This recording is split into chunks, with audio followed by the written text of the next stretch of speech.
shit. All right. Hi guys, it's George Hewitt here. Welcome to the SuperCoach Swordplay podcast.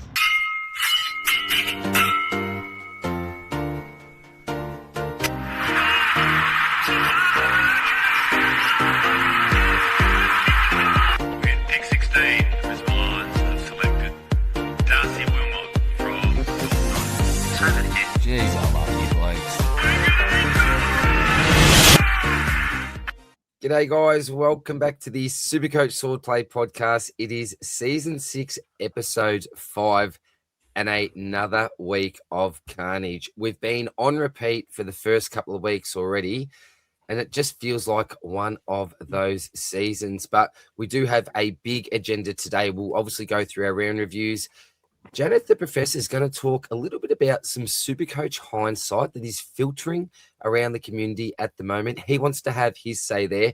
We'll talk about all the injuries, but probably more this week. We'll focus on the suspensions. News has obviously come through that Tristan Sherry has been rubbed out for 3 weeks. So we'll talk a little bit of Sherry's strategy and what we think might be the best thing to do there. Trap or not, McKercher is a big talking point this week. Other mid-prices like Darcy Parish, DP3, we'll discuss whether or not we think we should be holding on to him or just booting him out the door right away. We'll also talk about our Ruck ratings. Obviously, with the big man out, lots of coaches will be looking to replace him with another big man. So we'll give out top 3 ratings there. The rookie data dump, who are those rookies that are about to make cash, some of those low break-evens, the Capitano's corner, and then we'll finish off with our trades. But before we get into it, let's see how the crew even is going. Janath, mate, I can't even talk at the moment. It's about 3 days away from school holidays for me. I'm absolutely crawling towards the end. But how are you going, my brother? Mate, I will say that everything apart from the footy has been immaculate. Caught up with the great man Phil, one of the long-time channel listeners yesterday, and we watched our loving Blue Baggers turn a 43-point lead into a 20-point deficit in the matter of 2 quarters. A percentage of 350 in first quarters to start the season, and a percentage of 35 in second halves this season. Absolutely disgusting. But I could go on and on about the Blues. Doing well, mate. Good to see that you're crawling to the finish line for this for the term, but I know that you'll be well recovered with the break. Spillsy, how are you, mate? Yeah, good. Going well. Sorry, DR. I wish I could have made it to Melbourne. DR and Big Brentos gave me a ring on Saturday Arvo. The double header at Marvel. So obviously Brisbane played there against St Kilda, and then my poor boys dropped one against North. That's another story, but. Yeah, couldn't make it to that because I had I actually had a practice match on the weekend. Shout out to our Bort listeners or anyone that even knows where that is because it's in the middle of nowhere. So yeah, we made the track up there and played a half of footy. Honestly, probably wasn't really worth it. I sort of wish I went to the footy and hung out with DR, but we'll know for next time. But yeah, going well, boys, going well. How'd you end up anyway, DR? Tell me about that one. It was a big night, Spills. Yeah. It was a big night. Like but I do remember calling you now, along with Brentos and the boys. So you remember that now? Yeah, jog your memory. Yeah, it did actually. When you said that, I forgot all about it. But yes, a big night, mate. And I love that. Talk up all our Bort supporters there. I wasn't worth it in the middle of nowhere. But shout out to everyone that's know where that is, honestly. Do any of you have an idea? No. I love it, Spillsy. Love it. What's that? Do you guys know where Bort is? DR, you'd have some sort of idea, being a Bendigo man. Not a clue, mate. Not a clue. It's not. It's in the middle of nowhere. But anyway. It is a beautiful place. Rossco, we won't talk about the footy. It was, I'll tell you what, a boring game for a quarter and a half. Pretty even for 3 quarters, and then the class just, unfortunately for you, shone through in the end, mate. But how have you been, brother? We missed you last week. Wasn't the same without you. Yeah, no, I've been very busy over the last few weeks. Uni sort of ramping up and, coming to the end of the degree, trying to get around to events, meet people, make connections, and try and get in somewhere after I graduate. Obviously, big priority. But still keeping on track the footy. I actually also missed the first half of the Saints-Lions game with a practice match. So my first competitive game of footy in about 15 years. Playing thirds footy this year at Truganina, which is probably a bit more well-known to some of the Melbourne-based supporters. Managed to get on the end of the first goal of the game. First goal for the new club. Nice, mate. So pretty happy with that. Started a bit of a biff as well. So that was funny. Rossco's got that dog in him, boys. Yeah. It's good. Come back second half. We were in the lead, and then came to the fourth quarter and you put 5 goals on us very quickly and turned it off. And then I was like, it's all good. Dan Houston on Friday night. Good trade-in. No. Max Hose on Thursday night. Nearly did a hammy or whatever it was. And then it's like, it's all good. My VC's on Big X Saturday night just to bring me back to reality. He stunk it up as well. So they were my 3 trade-ins. Not all super great, but it's all good. The greatest room in the world is a room for improvement. So only up from here. And I'm pretty sure another member of the Swordplay family, Joshy, is only 200 or so spots behind me. So it'll be a good motivator to try and climb back up with him too. Now, very quickly, Rossco is selling himself very short with that game. 10 touches, 5 tackles, about 60 SuperCoach points for our 102k ruck forward. So very nice. Very well done, mate. Bit of white line fever too. Wouldn't mind the contested pill as Rossco. What a way to come back after 15 years. You can't ask for much more than that, Rossco. So poor bloke on my team got pinged holding the ball at half back. The other bloke got on top of him, started shoving him around. Everyone's just watching it. Someone's got to go in there and sort him out. What position do you play, Rossco? Are you in and under sort of midfield? Nah, ruck full forward. Yeah. Probably about 70% full forward, 30% ruck. No, I'm a cherry picking for pocket, mate. I stay away from the biffs. I'm a little cat boys. Well, here we go. Oh, there we are. Big stitch Look up. at the big man. And have a look. I'd say His odds are 45 from board. I should have shared those as well. Probably we've got the teacher, the professor, the chiller. I reckon we've got the enforcer here now. Look at this one. The enforcer. Yes. Oh, look at that. Here's to that, boys. Roscoe, that is absolutely brilliant, my friend. And in good fine shape. Running around with the boys. Should be good fun. Well, man, we have two current players here now on the podcast. Yeah. I'm well retired, and maybe Janath, you need to chuck on the boots now, mate. In between one and done, mate. And all that sort of stuff. One and done. One and done. Alrighty. We are not done with this. The Good Friday appeal will continue to donate $5 from every beanie sold from our online store, supercoachswordplay.com, to find. Yeah, so we're donating this Friday on Good Friday. So if you haven't bought your beanie yet, make sure to grab that one. We'll rally up. We'll round up whatever funds we get and donate a nice round number to the children in need at the Good Friday at the Royal Children's Hospital with the Good Friday appeal. Very close to our hearts. That's how organised I am. Didn't even realise. The code BUTCHER is the code you need for your free GDS packs when you first sign up. And Rossco, I'm going to go to you on this one before I think someone just wants to mention what happened on his Sunday. But going all right at the moment. We won't get right into it because for anyone that doesn't know, we do a separate podcast purely dedicated to the great game of GDS. But very quickly, mate, sum your GDS activities up. Yeah, look, 4 top 10 round finishes. I think it was Contender, Classic, Challenger, and Under 22s. So pretty solid results there. And tomorrow night, there should be some nice packs coming my way. But I'm pretty excited about the season leaderboards. I think I'm 1st in Contender, 3rd in Under 22s, and 5th in Classic for the season. So unreal. Hopefully can keep up there going all the way. Janath. Yeah. Come on. Yeah. Bit of a head wobble moment for you, my friend. Oh, first ever round win. Got the job done in the Fantasy Bros Sunday Showdown. So very, very happy with that. 5th in Champion as well. Not as good as Rossco in the season longs, but he knows I'm coming. So don't you worry, mate. Look out. I told him to stay out of my way.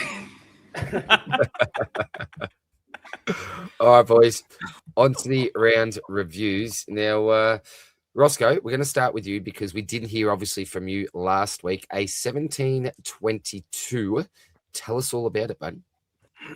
Yeah, look, just a bit, I don't know how to put it, decimated this week. I think I only had 19 playing. And then that doesn't really give you much room for error. I had Butters as my captain in the end. He went pretty decent.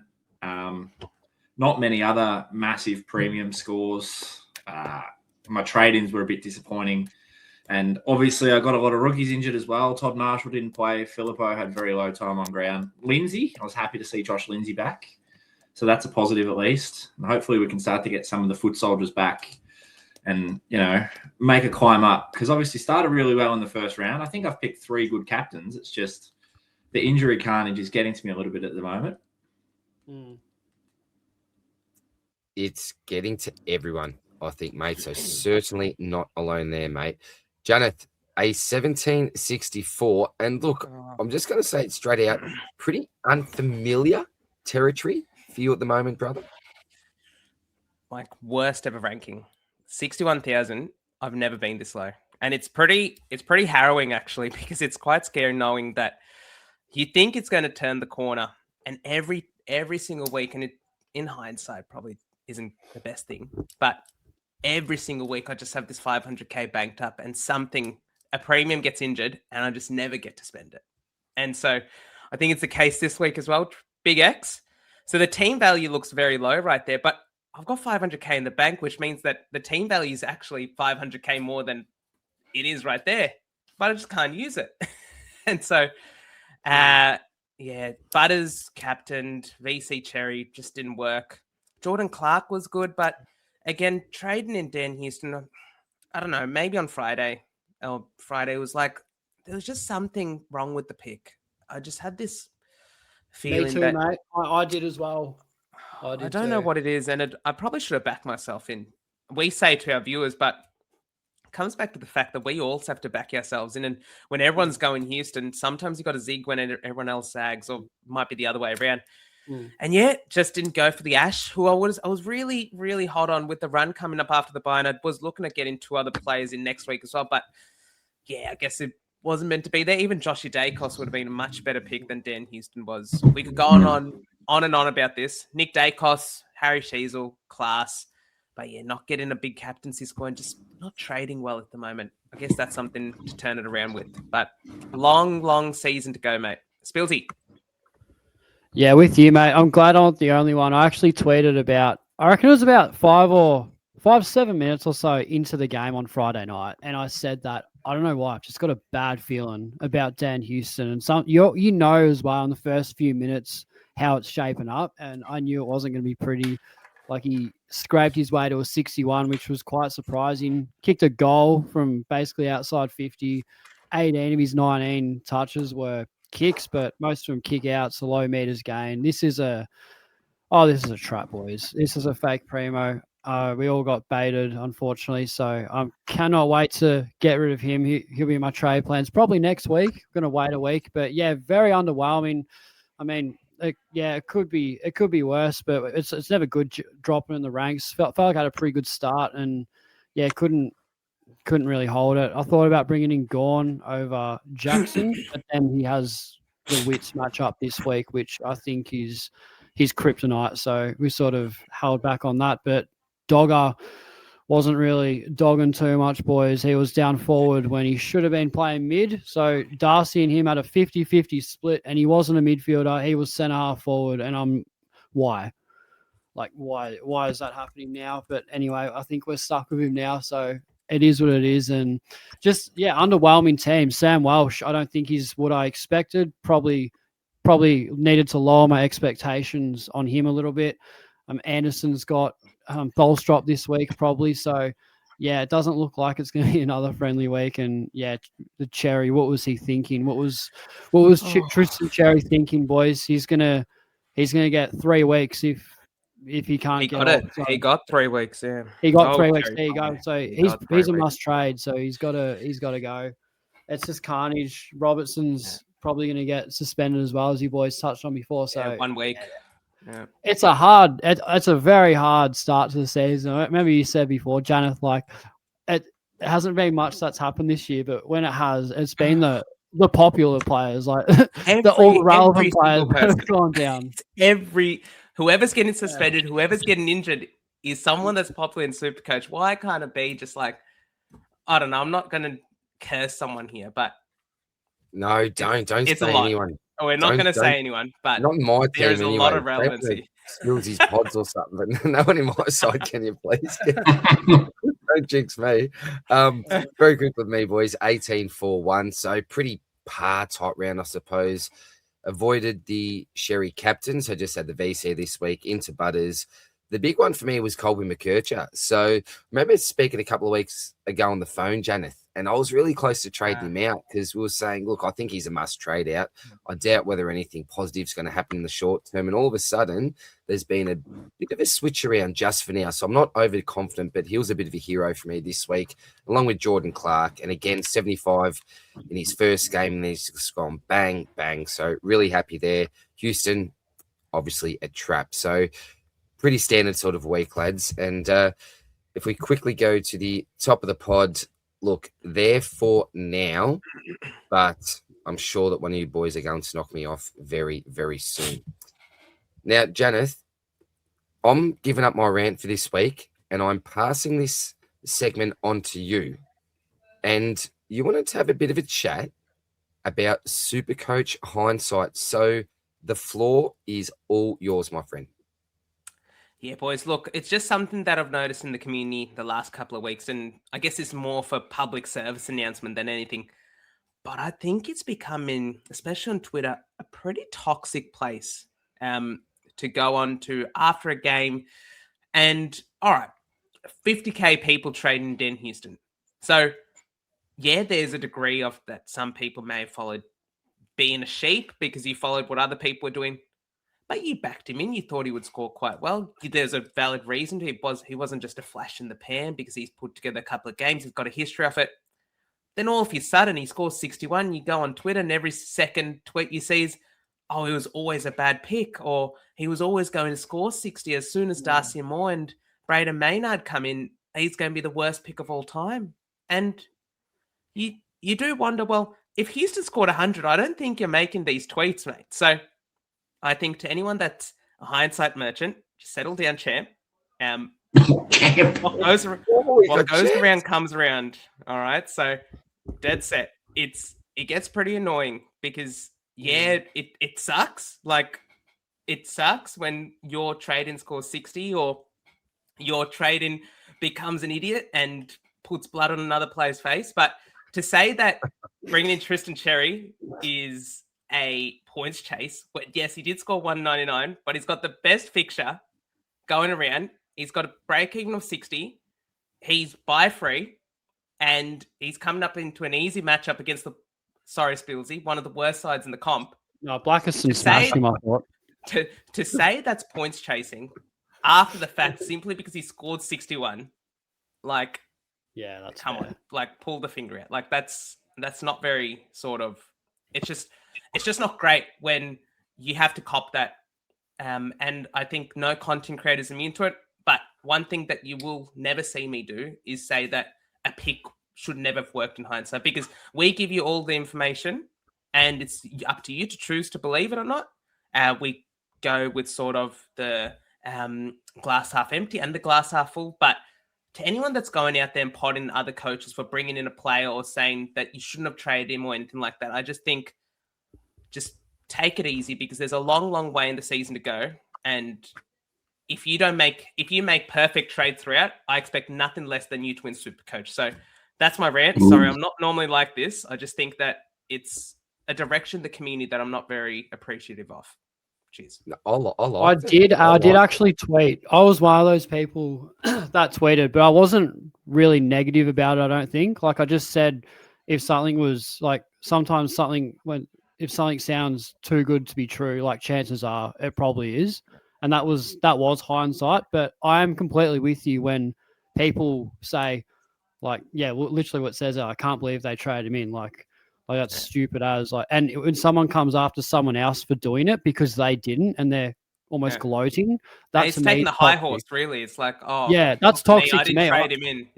Yeah, I hate that when people rub it in. But I think, I think what I did was fine because I own him, and I'm like, look, maybe it was reaching a little bit, but Spillsy, I can confirm that I'm not talking about you, all right? So well, I know, but I'm just trying to give like an example. It's not in the gun. No, I'm in the gun. No, I'm just trying to say like what an example of it should be like, and if it's okay to be frustrated about a player. It is. That's the right way to go about it. You traded both of them in. So that's the right way to go about it. Yeah. No, unlucky. No, I loved it, mate. I loved it. Gave him a bit of a crack. Very nice. Now, this slot has been too full too often in 2026, and this week it seems to be more suspension orientated with obviously two major ones. Sherry, it has been confirmed. We've talked about this a couple of times now, but 3 weeks. Gonski, I don't think he'll be appealing that. He'll just cop that on the chin. We obviously got Dev Robertson as well. Bit of a dangerous tackle on Zach Butters. And Janath, you mentioned pre-podcast, dodge another bloody bullet there. Lucky he didn't go out for a week with concussion as well, but Dev is out nonetheless. That's been confirmed. And you can also see a tweet here from Josh Money. Early signs at Port Adelaide point towards Todd Marshall needing another week to recover from his latest ankle injury. Is in doubt to face the Tigers on Saturday.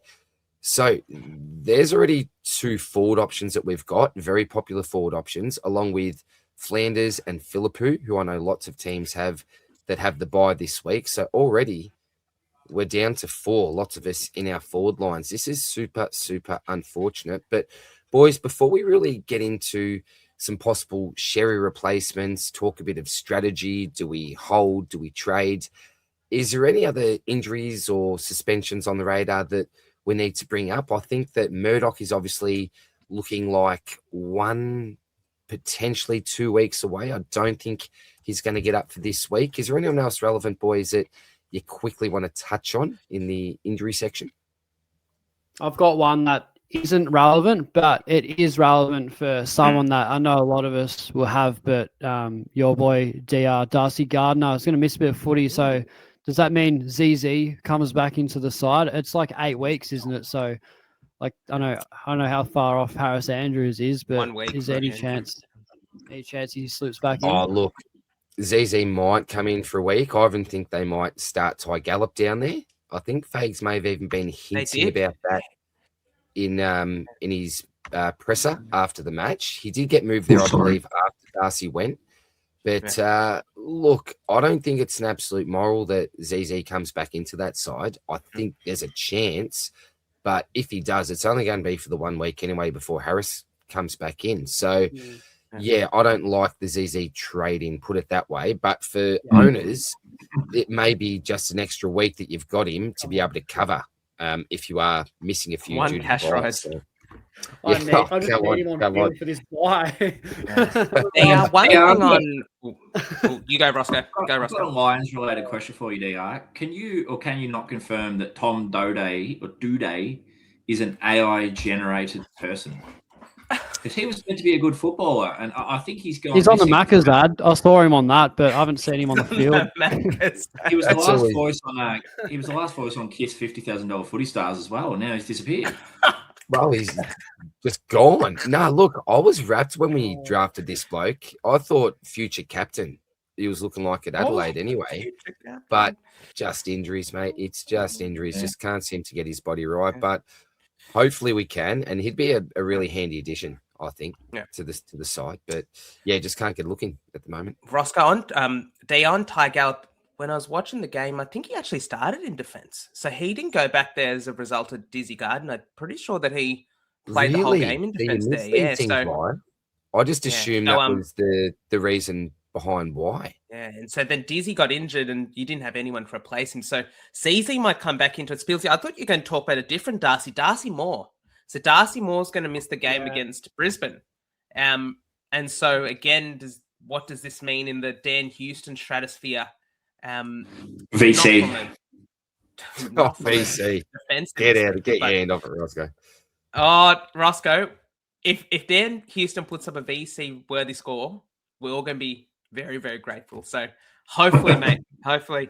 I thought you were going somewhere else with that. I think I'm just going to drop some random bet. I'm like, oh, what's going on? This is a DDF style bet from Janath here. If Houston goes well, I'm going to be very happy. You won't be finding me making those bets. The build up, yeah. Well, let's move on then, boys, to some potential replacements. Now, with Sherry as owners, we're all in different situations. Actually, before we get into some potential replacements, let's talk about a bit of strategy behind this. So are we all in agreement that, I'll start with you, Janath, 3+ weeks, he's a trade out? Yes? If it was 2, I would have held. That's where I reckon the line was. But I think 3 is a trade. But the big baller move is that Tristan Cherry is going to come back firing once he comes back in. Because there's no way a man of his quality, like he did last year when he got suspended, came back in. You just have a vengeance. So this is where I think you could make a case, but you might see a bit of a rank slip in the intermediate term. What do you reckon, boys? Spillsy, Rossco? I don't know. Too much money to have not playing. I reckon it's tricky because he's such a jet. Yeah. And you can grab him after his bye. I think we overlook how, like I've brought it up before, but how bad that round 12 bye is. So that's just one less player we have to worry about. And it's a perfect opportunity to grab Tim English, who Cherry couldn't do it, but surely Tim English is going to belt Blackiston. Has to happen. I like Gawn as well, but yeah, obviously, as I just alluded to, the Wits matchup isn't pretty this week. It's just the wrong time. If he's ever going to score below the ton, it'd probably be this week. You'll probably still back up a 130, but yeah, I don't know. I reckon it's really tough. And I'm not fielding many in the forward line, and I might have a donut in defense. So how many players can you miss out? It's a bit of a liability. I think even if it was 2, I'd be like, I just need the points this week. It's tricky, but I'm sure we'll bring him back in our side. Yeah, look, I'm undecided at the moment. I think if I was going to trade him out, it goes to Gawn. I've already got English, who's still my favourite option, Tim English, but I would have gone to Gawn. But I don't know if I want to do it. The problem is I've got a loop as my R3. I mean, I could play McAndrew, put my R3 to the forward bench, but then, I don't know. Probably have to trade him, but I haven't decided. My quick take on Sherry is that we've only got one more week of best 18. Do we have the reliable rookies to be avoiding a couple of 40s here and there? Because obviously you're probably using a rookie to cover him if you're not trading, if you're holding on to him. So for me, I think you've got to trade him. Like, this is almost Marcus Bontempelli that you could be having on your field if you don't own him and you're deciding just to bench the money. So yeah, I think it's a bit of a dangerous move, but I think there is one play if you do want to hold Sherry, and that could be to potentially trade in a Hawthorn ruckman by the name of Ned Reeves as that's bold. A bit of a hold, so just bold. for a little while. I'm not brave enough to do it. Don't get me wrong. Why would you want to screw around? Why would you bother? Like, that's just why. Fix it and move on. Like, do you really? We've made the gamble of starting Mick Andrew at R2, and it's worked. Like, how lucky do you feel? Just sideways to another reliable ruckman. Like, why Spillsy, I wouldn't say that it's worked just yet. He's still got a bit of money to make. So, but it's looking promising. So far, it hasn't. Gawn is the one for me. Like, I reckon he's the best. His last 3 games against Gold Coast, he got 90, 88, and 97. So that's the only reason I was so tempted. I had the money there last week to get him instead of Dogger, but I didn't because I knew that matchup was coming. So yeah, I'd definitely rather English over Gawn for this week, but I think Gawn's definitely a top 2. One thing we got to look at as well is not just who they're playing this week. Like, this is a season-long pick. So if you're keen on Max Gawn, even though he's got Wits this week, I think you still go him If you're keen, it's just that he's like 680, and if he drops a 90 against Wits, that opens the door to grab him a lot cheaper. That's like he's sort of paying up for. Like, we want a replacement now for Tristan Sherry. Yeah. We don't want to hold Sherry for a week and then get Gawn afterwards. You need to commit to Gawn now. So that's what I'm saying. Yeah, we need to look at it as a season-long pick. Well, let's talk about our ratings, boys. We've got let's say 4 here because Sherry's one up the top who we may be looking to replace. We do have Max Gawn, 683,800, coming off a 131, averaging 131.3. You then got Dogger, 108 last week. Spillsy mentioned maybe not the best role or the role that we were expecting or hoping for, but he's currently averaging 121. You've got Timmy English, 606,100, averaging 119.3, and probably someone who hasn't really got much chatter about them, who, in my humble opinion, is probably the only other realistic ruckman that you're looking to get in, and it's Brodie Grundy, 653,500, with an average of 112 coming off the bye with Timmy English. So for those people that are looking to get a ruck in, I think we need to try to rate some of these options, boys. So, Janath, we're going to start with you, mate. Is there one ruck in particular that's really standing out to you out of the 4 options if we're buying this week and for the rest of the season? I don't think you can go past Max Gawn. Like, yeah, you've got a tough matchup, and if you're looking to buy this week, he's probably not going to be value. You can probably get him a bit cheaper, but you're not buying Max Gawn for 1 week. He's got Essendon next week, so if he has a break even of 180 going into next week, you telling me that he can't get 180 against Blackiston? That's the part where, like, he struggled against Carlton in the past. But the thing with Max is he plays almost every single minute of every second half. So his time on ground is enormous. And you know what you're going to get from him. I think Grundy's one, if you've got West Coast this week, you probably get the sugar hit there, like maybe. But that's a bit like how you would have expected Jackson to get the sugar hit against Richmond, right? And it doesn't always work that way. And so I think it's one of the ones where Gawn is far and away the one you can trust the most. English is probably the one I have next. And then you can make a case of Grundy or Jackson out of those other 2, depending on sort of what your risk appetite is. Because Jackson's probably the high risk, high reward. Grundy's probably a bit safer, but just hasn't hit the same heights that he did last year just yet. But he could this week. Would you say for you there's a clear 2, and that's Gawn and English? And then would you say there's English, a bit of a gap in your rankings, would you say?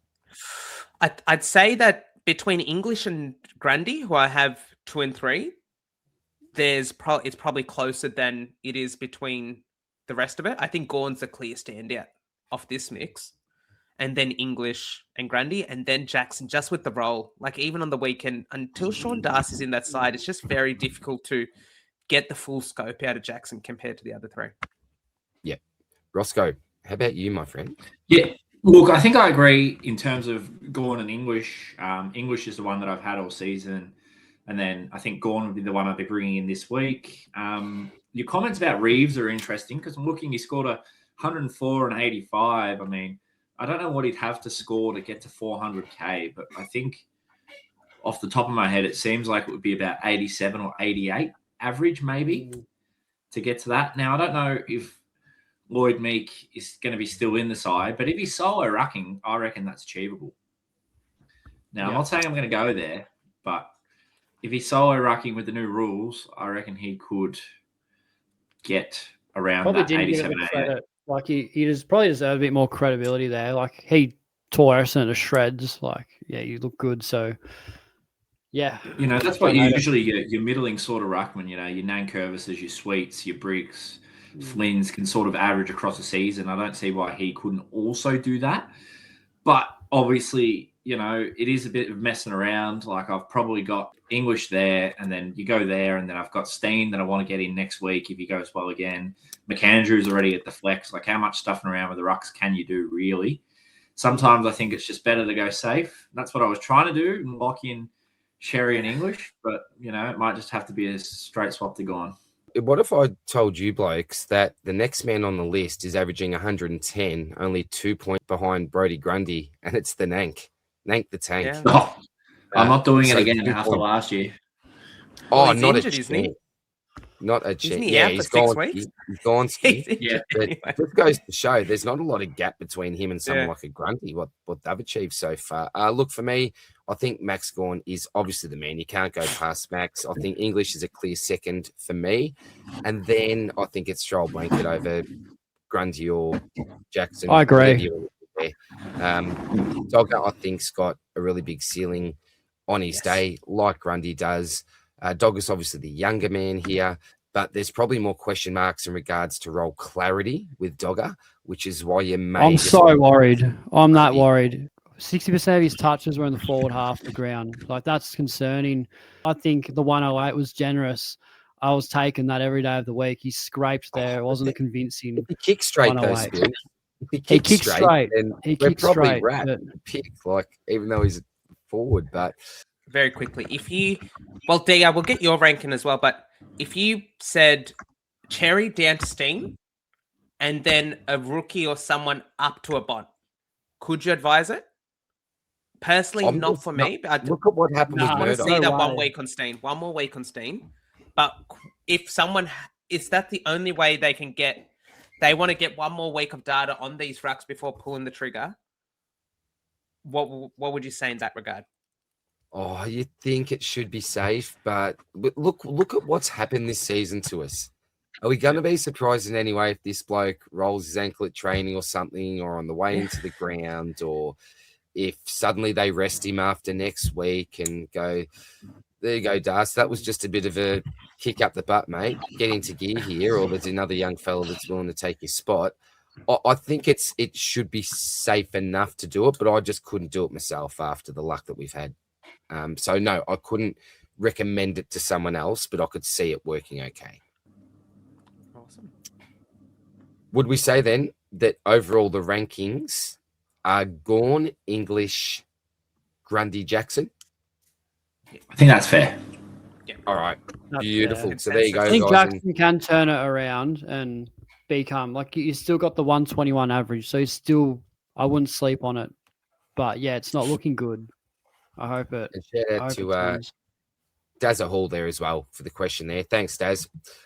All right, boys. Now, we do have a couple of other questions here from DV and my mate Jeffrey.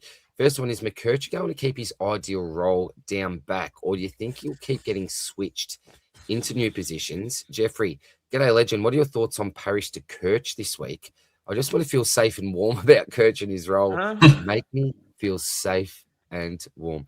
I wish I could, Jeff. Maybe the other boys can, but we think it's a pretty big discussion point this week, the trading Colby. And we're not saying, obviously, Colby in for Parish, but I know a lot of coaches are considering trading out Parish, myself included, this week. So we thought we'll touch on both players. And if you look at Colby, currently priced at 445,400, so still in mid-price territory. A lowish break even of 61, but if we look at his scores and what he did score in round one, he didn't actually make his break even here. A low score of 60 with 4 kicks, 7 handballs, 11 touches all up. Then he plays West Coast, 78, 13 kicks, and the 7 handballs. And then, boys, last week, 118 points against Essendon, 35 touches. And take a look at this heat map. This is what we wanted, and it's all been about roll to date. Janath, open us up here. I could already see your face. Oh, I hate to be a buzzkill, but how much of this was at the Essendon matchup? It's because if we bring up the data, right, and we have a look at that game, there were 5 players for North that scored above 118 SuperCoach points, and there was one.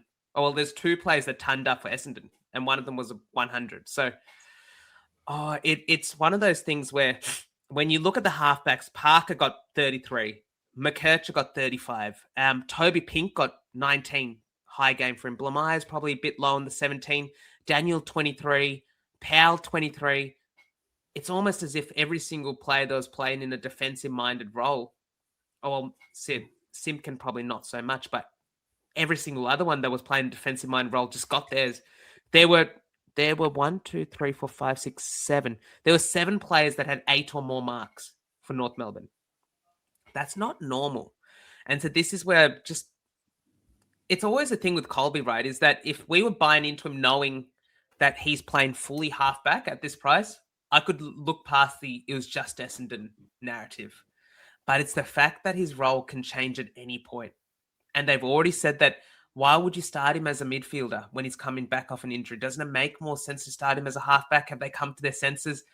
I don't know. Perhaps it's more once bitten, twice shy with Colby here. But I'd prefer to buy him at 500k, knowing that I've got secure role, knowing that he's on all the kick-ins and knowing that he can do it against another side. Not saying that we're going to be much better as a litmus test for him, but if he can do it against us, Carlton, and against you boys, DR, in Brisbane on I think a narrower ground on the Barossa, then yeah, in a couple of weeks' time, perhaps he's a buy. Perhaps he's even a sideways from Dan Houston. So you're happy to pay up a little bit more just to get a couple of extra data points and maybe look to target that Richmond game at Marvel. Maybe. If all things are going well. If he's looking like this, but in multiple games against different opposition, the extra 50k is not the biggest worry here. The issue here is what if he becomes Dan Houston? Or what if his role changes that he's not even Dan Houston? 100%. Like Houston had the role, he just couldn't score.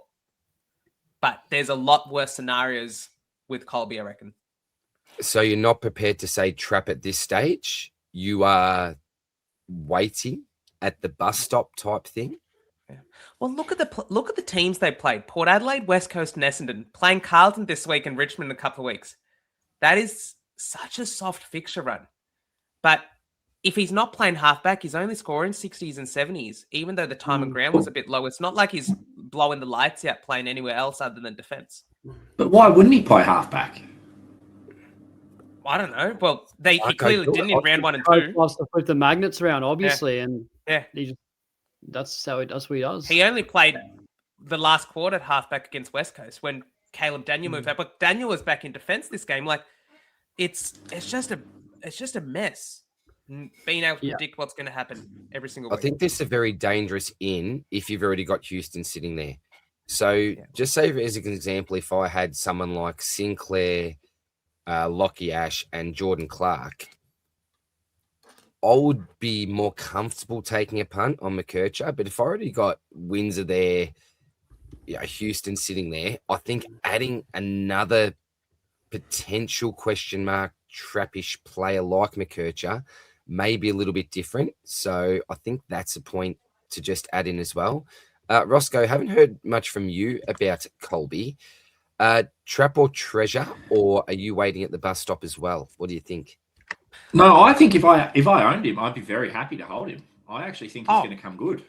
That's not the question. As a whole, as an owner, a holder, you're definitely holding him. Yeah, absolutely. I think even as a non-owner, I think he'll come good. I'd be very tempted to be looking at him even this week.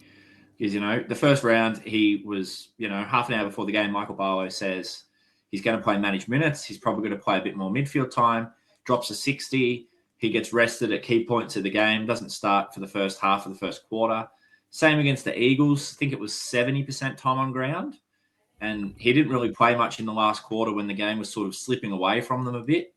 It sort of got a bit junky towards the end of that.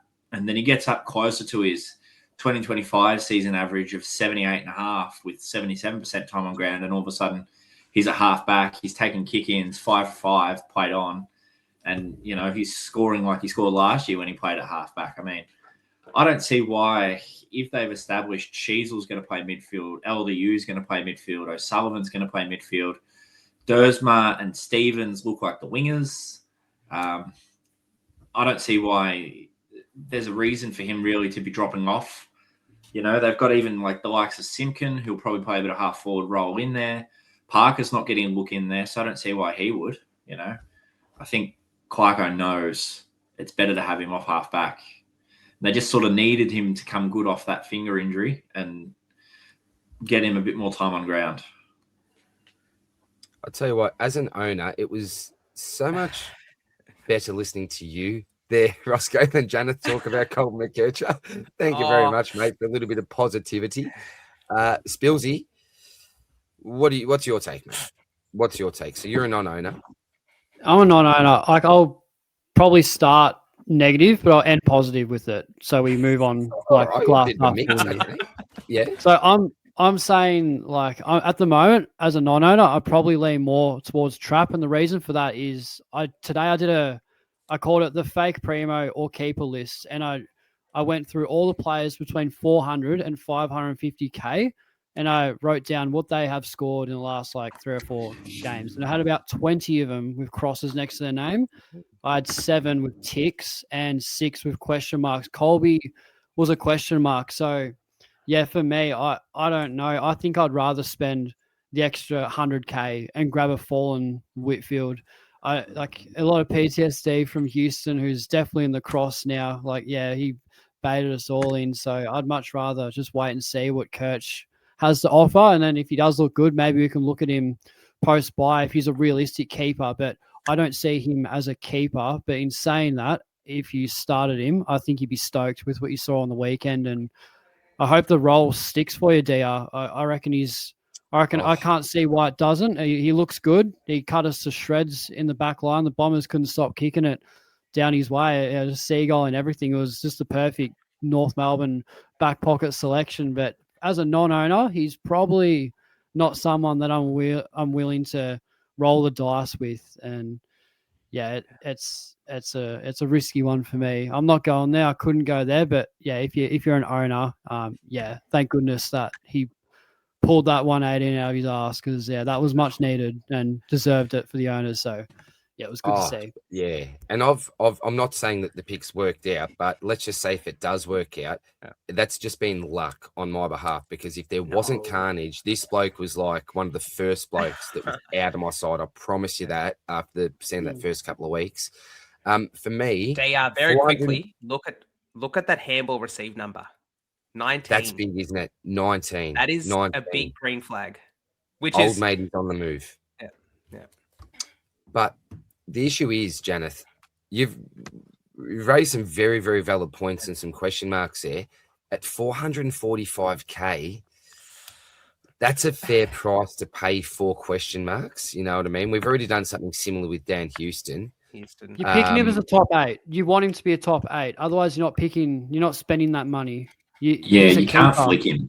You perceive that as a keeper. And that's why we trade in Dan Houston, right? Because he's done it in the past. He did it in 2024. He was a top 6 defender. So we're picking him for the year, right? Yeah. But with Kirch, you'd be disappointed if he wasn't like a top 8 defender, I think, with that price. Well, that's what you're purchasing, Matt, at that price. Because you're just going to have to trade him anyway. You're preparing to trade him anyway. Fair enough starting with him, that's fine. But I think if you trade into it, I'd be wanting to hold that for the rest of the year. Otherwise, I'd spend an extra 100k for Whitfield and go set and forget. That's done. Let's not worry. Point. That's a big point, I reckon. Yeah. Good discussion, boys. Good discussion. Did we answer the question? I think we've well and truly sat on the fence between the 4 of us. I'm saying trap unless you started. I think trap unless you started. So that's my say one. If you have to say, all right, if we have to say one, I would lean more towards trap. I would say if I had to say one. And I hate saying that. I want to be on the fence. 51, yeah. I'm on the fence. I agree. Janath has the best, in my opinion, the best way of going about it. A couple more data points and then you jump on for a little bit more. Yeah. If he's 500k, he's still a discounted top 8, knowing what he's going to look like. You know what he's going to look like. Yeah. Rossco, right, so I think you're treasure. I'll take treasure. I'll take treasure. Nice, Rossco. I love the fact you're just going to put your hands up. You've knocked someone out at footy, kicked a snag on the weekend, and prepared to call him a treasure, mate. So love your form, Rossco. He's had a week off and come back a different man, this bloke. I absolutely love it. All right. Now this is a trap. Of the highest order. And lo and behold, he's an Essendon player. Spills. Don't go to me. I got nothing for Why didn't you talk us all out of it, Spills? I got nothing for you. I talked you out don't of put me in that boat. Actually, I've talked you out of Kitty who just dropped 100 on the weekend. He looked good. Kitty looked good. Yeah, this isn't good. So, look, we've got a very basic chart here from rounds 1 to 3. We can see the scores at 93 from 21 disposals, mid-70s efficiency, and pretty low TOG in round 1. But for me, I thought, look, low TOG, only 21 touches. and a 93. Normally this bloke gets 30 to 40 and can only hit a low ton at times. So I actually, after round 1, was really, really positive about this pick. And I thought, ripper, I've got a good one here. But then we looked to rounds 2 and 3, a couple of 67s, 24 touches, 19 touches, efficiency in the 60s, which is something we shouldn't be surprised about with Darcy Parish. In round 2, that TOG did go up to 77%, but then again, back down to 69. So much time on the bench. And we know Parish as a player has never been that real damaging type player, more of an accumulator. But you're right, Janath, this bloke is seems like an absolute trap for now. Personally, I'm not prepared to give him another week. I'm just not prepared to do it. His break even is really climbing towards his average. And lots of us have money in the bank at the moment. Rather than continue to leave that money there for a rainy day, or I'll get someone next week, I'm just going to spend it while it's here, and I'm going to get the man out this week. So I'm sick and tired of Darcy Parish. I don't see any more upsides to the pick. I don't see how his TOG's going to improve or his efficiency. I'm done. I don't know if I'm being too harsh or too reactive. Janath, you've got the hands sort of moving. I don't know if that's because you're agreeing, disagreeing. What's your take on Darcy? You're obviously giving him another week, are you? Yeah, I'll give him another week just because it's a matter of necessity, probably for next week's trades. Break even of 71. Look, playing the Dogs, tough matchup. But I think the biggest sort of letdown for Parish has been the fact that he's probably been embolic of how Essendon played. Doesn't want to tackle, doesn't want to mark, get into space. And it's the score 93 against the Hawks. You would take that against a tough midfield as well. That's a pretty good score to kick it off the season with. But he just not getting it done. And one more week and he's probably out the door unless he can do a wild turnaround. Spillsy at 341K. He's gone up 7K. At least he's got 13K. At least he's gone up in price, to be fair. What are you looking to do with him, mate? I think I'm punting, so I don't have to boost him out next week. He's so far from that 2021 Parish, isn't it? It's kind of sad to watch. This might be harsh, but he looks washed to me. Doesn't look like he wants to be there. He looks like he's lost in his role. His TOG's in the 60s. That's a reflection of probably his fitness as well. And the game's definitely moving past him. And I actually think that score against Hawthorn come out of nowhere. I didn't really think he was that good, to be honest, and you take it, but there's just too much to do with that money. And you got Willem Dersma belting out hundreds at 200K, and you got Parish at 150K more doing nothing. So I'm banking the money. I'm out. I can't be a biased Essendon supporter at the moment. There's nothing to really be biased about, but yeah, I'm flicking, boys. I've had enough. I've been patient with it. I can get around holding him for 1 week in some sides, but team dependent for myself. I'm pretty sure I'm just gonna. Yeah, I just want out. I can't deal with watching this. He's a hard watch. He's a hard own, and we've got a lot of good midfield rookies sitting on the bench who should be on field instead of Darcy. So, yeah, I'm out. I've See had you enough. later. Yeah, Rossco. As part of our commitment to consistency on the podcast, I am obligated not to say anything at all. Good boy. That goes very much against Good answer. But no, I think it's probably okay to move him on. I mean, I don't see his scoring improving too much, and it's going to be a big turnaround to hold him as a top 8 or a top 11 midfielder. So there's better options out there. I think I'd be pretty happy to move him on if I owned him. So. No, you're a good man, Rossco. I didn't see any tweets from you about not having Parish over the weekend, so that speaks volumes on our toxic Twitter chat. So yeah, good on you, man. You're a good bloke. Yeah, it's because I'm dealing with about 11 other blokes. That's fair. Well, we've got 19 other blokes here, and we are moving on to the rookie data dump. Now, Janath, I may handball this one to you, mate, because you did a ripping job with this the other week. We gave a few must-haves, those that would be nice to have, and maybe those that we might pass on. We don't need to necessarily do it with each and every player that we've got here. We've just got the top 19 lowest break evens. And look, there are some players here that are above you 200K, like your Logan McDonald's. We already talked about Ned Reeves there.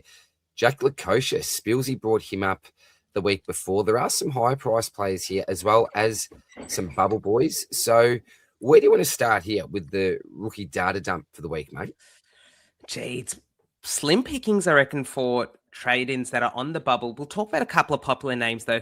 Started with Jack LaCocious. Now, if you're a Jack LaCocious truther, you'd know that he's had a great start to his season, really. 82 and 103 and 95, and 110 as his first two scores.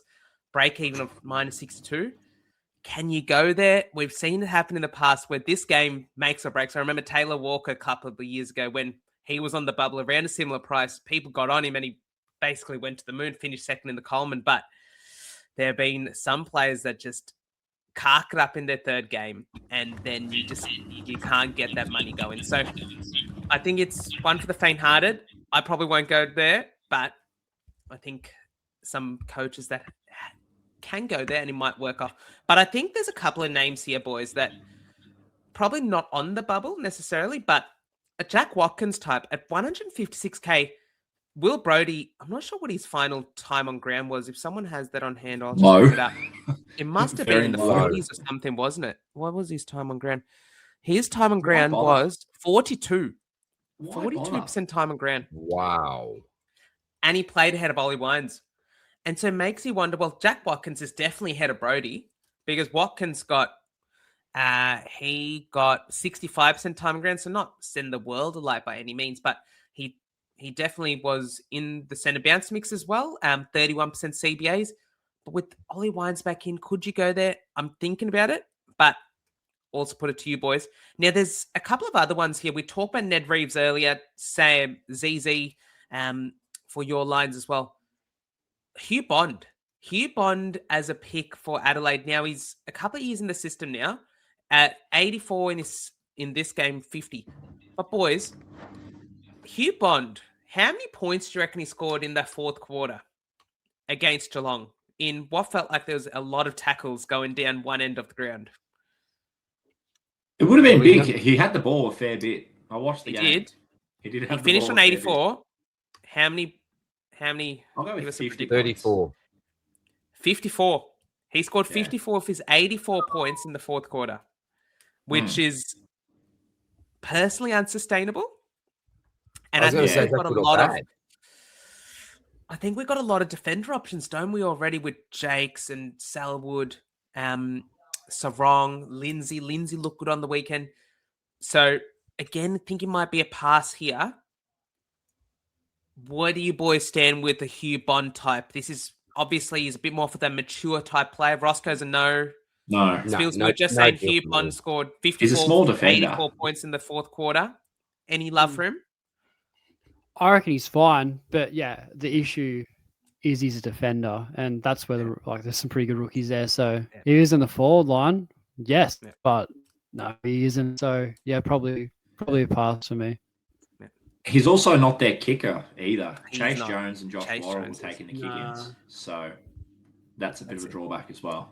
Yeah, with Chase Jones, 86 in his first game, 38 in the second game, but I must admit he was playing, as you were saying, Rossco, as that halfback. Now, no Rory Laird, so when Laird comes back in, is it just Jones straight out? I think Cook has probably locked his position in the side now, 12 possessions in the third quarter.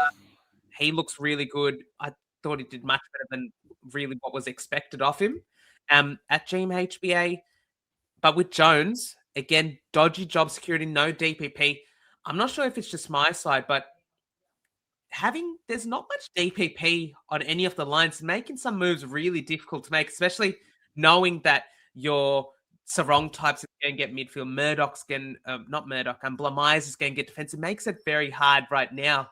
We only got a couple more weeks to get to that DPP, but someone like a Jones is clogging up a midfield spot, and he probably won't get DPP because he would have only played 3 games, I think. Just makes it a bit challenging there. Do you have any opposing opinions on Jones there, boys? No, I just think that even for a rookie, his floor seems too low. This bloke, was it in the preseason game, got close to a 0 or something ridiculous like that? Nah, not for me. Not for me. You've got Josh Lindsay there in defence. I think could be a fair selection if you don't already have him. I'd definitely go a Lindsay over someone like a Hugh Bond, particularly given the price. Looking down the list, Dersmo is probably the one that I've had a few questions about at 270k. Is it too much? At 270, has the ship already sailed? I had a song for this. The one that got away. Katy Perry. Willem Dersma. He's the one that got away because a lot of people are thinking about the wing and what's going to happen. Class is class, right? And he's so good. This is sort of the moral, isn't it? He didn't touch the ball in the first 20 minutes of the game. Finished on 104. So I think he's probably the one that I regret the most not getting in. Do you boys agree on that? Do you think that he has the ability to get to 400k? Yeah, it hurts. It hurts not starting this, particularly when your team's called. Hindsight is key.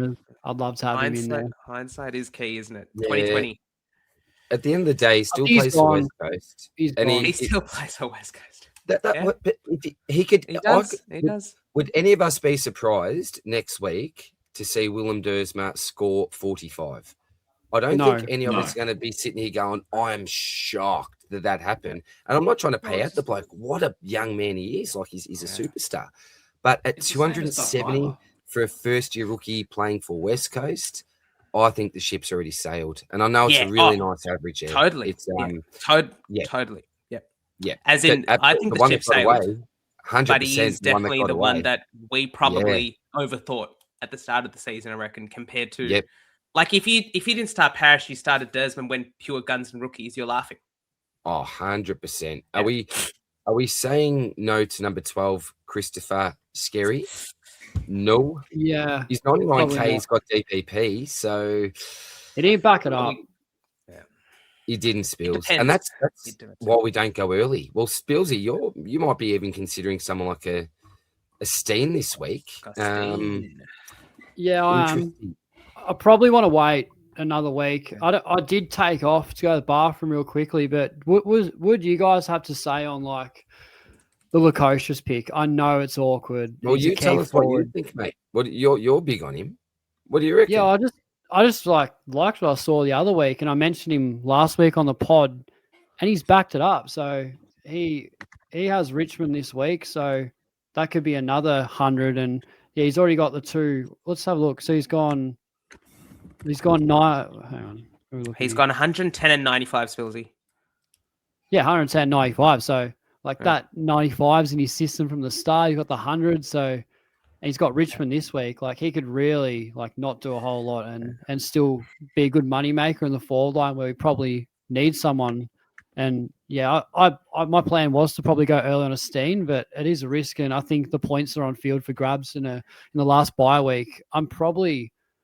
I think I'm going to bring him in.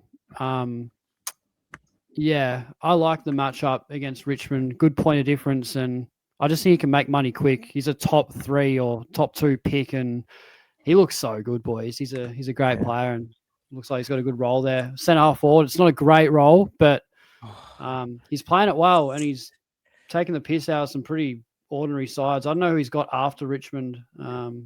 St Kilda and Hawthorn. I want you to do it, Spills. I really want to ride this. I want to ride you with the ride. Geez, that sounds good. You want to ride me?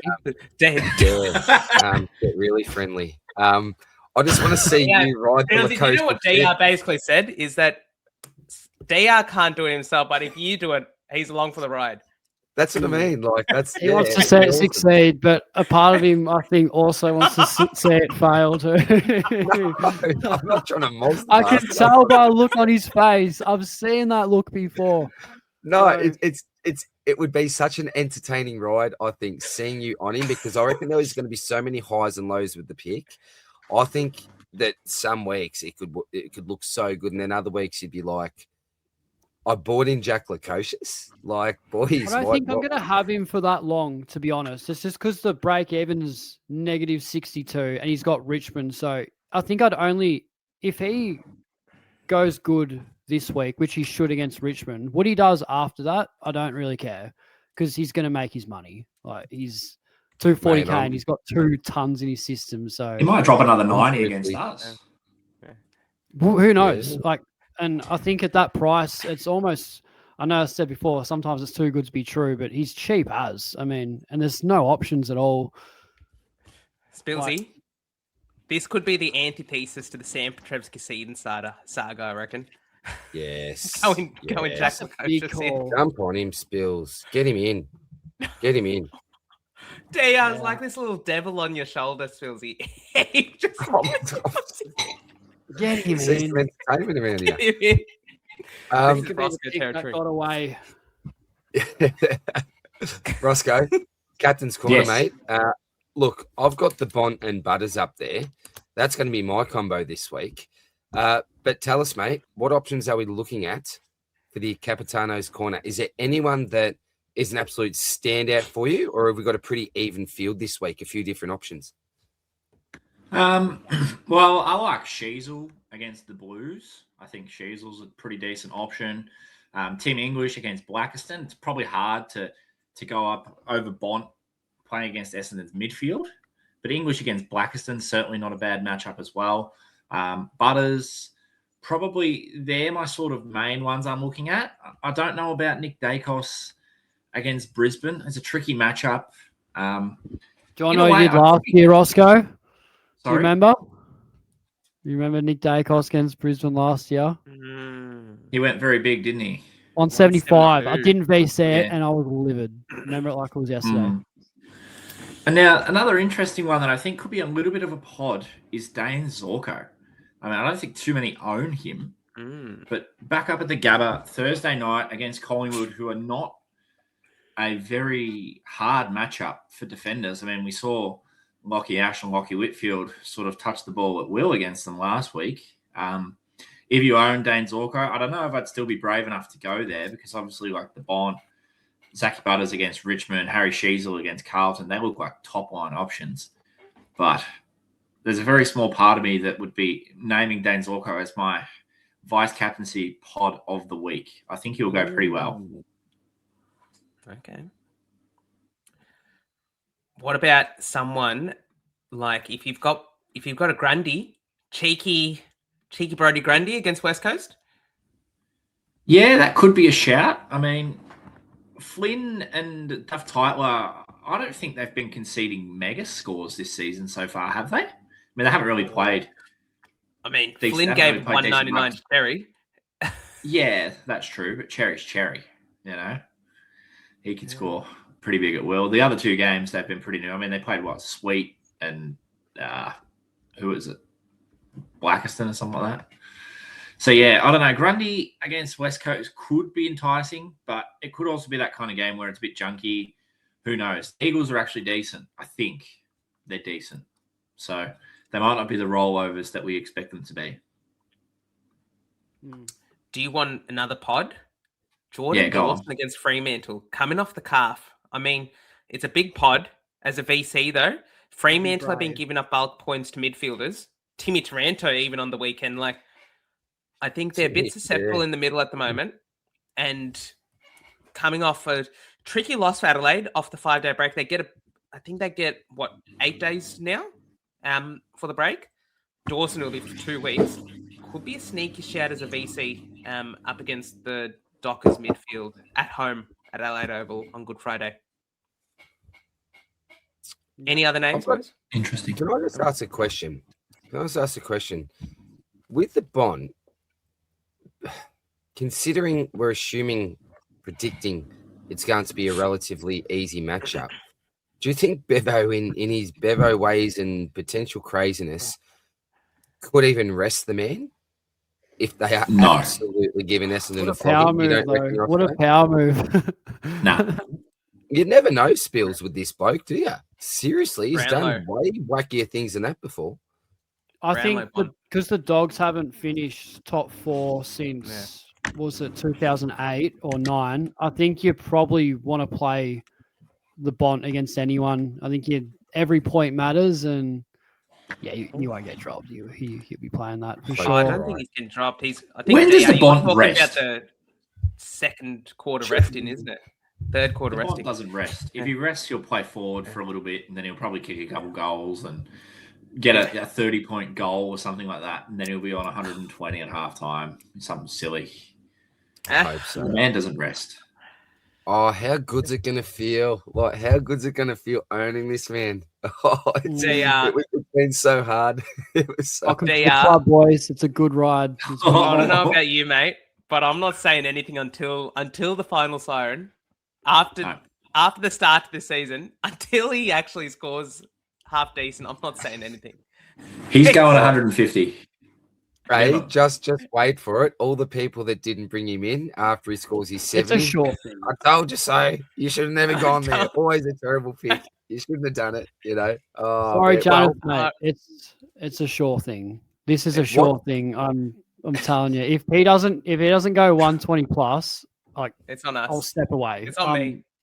I'm out. He's off. I'm not playing SuperCoach anymore. Like, I don't know if I'm happily going to shake on that, but you can't go wrong. It's Essendon. Like, we are horrible. Spillsy, could I ask you a question? Because you said that right. See, I'm assuming you don't have any Geelong or Hawthorn players to fall back on.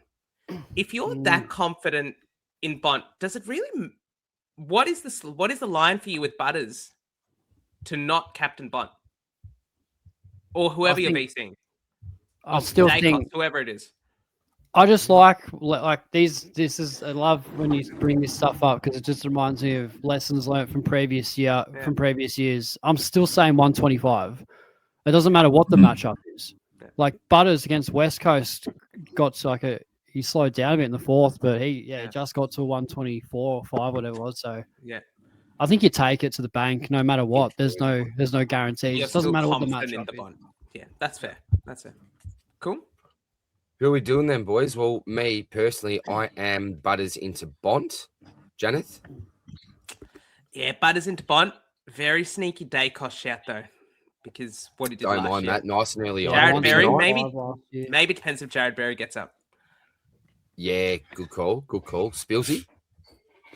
Yeah, exactly the same as Janath, and you probably all of us. Yeah, Butters for Bont, but I am tempted to go Nick and just bank that early on the Friday night and just enjoy the weekend. There's nothing better than nailing a VC on a Thursday night. So I am tempted, but it's true. Yeah, surely can't let that 175 you had last year happen again. Like I missed out on that, and it wasn't pretty. I was another moody watch. But, I'll go with Sheasel into Bont. 32 plus touches, and North Melbourne upset Carlton on Good Friday. Upset. Rossco, that's a very loosely used term, mate. I think they're going in favourites. Carlton are still favourites. Carlton are still $1.52 favourites. I don't know how or why, but that's free money. Whoever wants that is free. I think North Melbourne players actually score. They score at will when they're winning. Every time they win, 4 or 5 of their players, as you said, tend to have a really big score. I just think, if they end up winning on Friday, then Sheasel will be a big reason in that, and his scores will get scaled to the moon. So happy to be with him. Mate, Pitto could have 60 hitouts and kick 5 in this matchup. It could be the big pit dog, and people are asking, why didn't you include him on your slides? Because he could go absolutely nuts this week, I reckon. All right, boys, we're going to finish off with the trades. We're at about an hour and 15 minutes. Now, Rossco, we're going to move right to the right here. Nothing to see here. Move along, nothing to see here. Are you not trading this week, or you've still just got no idea exactly where you're going? No, I'm completely clueless. Okay. I want to go with Gorn, and then I want to go with Lukosius, and then I want to go and get Bailey Smith, and then I want to go and get everybody else. You know, there's lots of money that's sitting around. Do I trade Hayden Young? Do I hold him? I've got to sit down and probably think a few weeks in advance before I start jumping in and making trades on Monday morning. You know, I probably want to work out try and get close to a buy strategy as well. I mean, I know it's still a few rounds away. We're not even through this round of buys, but, you know, start to work towards something so that it doesn't bite me as much as it normally does. I like that, mate. So we've just gone bang, bang, bang. See you later, Tristan. Rossco, so I just want a bit of time to think. I'm going to take some buy strategy into account. And I think he'll go out, but I just haven't worked out who for. Yeah. No, it's tough. It's not easy. Janath, King Bond, he is entering the side. A pretty basic and easy one for you here. Yeah, I think it's probably overthinking it to hold Tristan Cherry when the Bont is right there. So go and do that. I think next week have got 3 trades lined up. Touch wood, there's no other fires to put out. But hopefully 2 of the big defenders, the round 4 defenders, can come in for some of the underperforming mid prices. We didn't talk about one mid price very quickly. Tim Kelly, 90 and 119 in his No. Forward 10K mid forward. No love. Nope. Going. There's unsold. no way. Elliot Yo's injured. Could I sell him? Surprise. Shock. Is he actually? Elliot Yo injured? No way. Surely not. Read about it. But you boys aren't tempted to trade him in for Tristan Cherry this week? No. Absolutely not. Would not do it to myself, Janath. But mate, looking at your cash down there, before and after reversal, wowee. That is a lot of cash to bank, but you've absolutely got your plan next week, and I like it, mate. Spillsy, we see with this potential scenario that you're looking at, a rule breaker going early on Oscar Steen. Not exactly. Maybe I needed the sign that Rossco has. Very smart. I don't think I'm doing either of these 2 trades anymore, boys. No, Jack Lukosius. Lukosius. Sorry, isn't it? Sorry, boys. Yeah, I think well, that's what I mean. I think I'm leaning towards Gorn and Lukosius over English and Steen, Yes, and then maybe look at Steen next week. Over English and Steen. I'm still gonna have actually, like. I don't mind. I seriously don't mind it. Well, I'm still gonna have nearly 300k, and then I think Houston could be a nice avenue to like an Asher or Whitfield. I'm still gonna have money in the bank there, and I just think the points this week's really important, and I do like the idea of capitalizing on the Richmond matchup for Lukosius. I think it's a bit of a sugar hit, but that's why I'm picking him. I don't think he's going to be anywhere near it for the year, but just a couple of big price jumps, and then we'll get rid of him, and then hopefully Steen looks good for us next week, and then it's weighing up English versus Gorn, and this was prior to the podcast where I'm thinking, look, English is going to give Blackerson a bath, and Gorn's got a tough matchup against Wits, but as you boys said, it's a long year, and I think I'd rather Gorn for the whole season. So I don't know, probably lean at that. Maybe I did need to move along. Nothing to see here, sign, because I don't know either. But what I do know is DP3 is out, and so is Cherry. Unfortunately, it's sad, but I think both of these are liabilities in the side, and they've got to go. So, that's what we're doing. Nah, like it, Spillsy. And for me, Sherry's obviously gone, and I've lost patience like you have, Spillsy, with DP3. I just don't see any point keeping him in the side, mate. I don't see him coming back to form or making any sort of cash. So I've got enough money in the bank to obviously get the Bont in, which is just a really obvious one. I'm just doing that. And as I think I mentioned before, the other decision's really tough. At this stage, I'm going Brian Myers. I was a big fan of him last week when I was going through his stuff in the stocky. He just seems to be super consistent with that stat line. And with a few question marks in our forward line at the moment, even with rookies, with injuries, I just want a stable pick there. And I believe that Myers is probably the most stable pick that I can find at the moment. He's not someone that's going to break the bank. and it still leaves me with 112k in the bank, which is chicken feed compared to what you blokes have. And Rossco, I know you've got a fair bit as well, mate. But the decision basically is, do I go with Myers and keep 112, just lock in a safe forward, or do I bring another ruck in? And that would be Tim English. I wouldn't be able to afford Max Gawn, and I really like Tim English as a selection as well. So, yeah, Myers at the moment, who is a bit of a pod, but a bit of a safe type pick, in my opinion. So that's it, guys. That is it. But bye-bye, Tristan. You have done us very, very wrong. Very wrong. Very wrong. Shameful. Goodbye, Tristan. Welcome back, Lucas. What is happening? How many likes do we need to get on this video to get a re-rendition of the classic Cherry? Right. It's got to be high for me to do something like that. 125. 120. Oh, wow. Like 199. Tristan Cherry, like emo. 199 metal like. song. 199. I'll come up with something. So I'll go 125, and I'm there. Some sort of rendition. We'll have a bit of an angry rendition. So good. Boys, any final words? Rossco, you came up with a pretty good quote that I already forget that I was impressed with at some stage about waiting or doing something at some stage. Which is really good. Got anything else in the kit bag to finish this off with, or was that just a once-off banger? The first one was the greatest room in the world is the room for improvement. So there's always scope to go somewhere. The only way is up.